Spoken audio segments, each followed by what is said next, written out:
Hey mates, what's up? My name is Rahmat.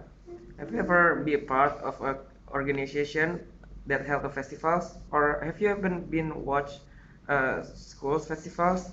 It's fun, right? In this year, the governor of Jakarta forbidden the schools festivals. In 2016, the governor of Jakarta implemented a new regulation on the city's high school events. This new regulation has officially forbidden high school students to hold cultural festivals. Oh my god, that's so.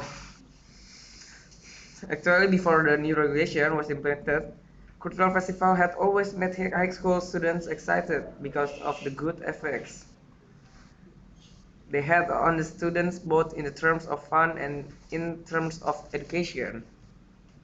That is why, like many other fellow high school students, I am strongly against the regulation.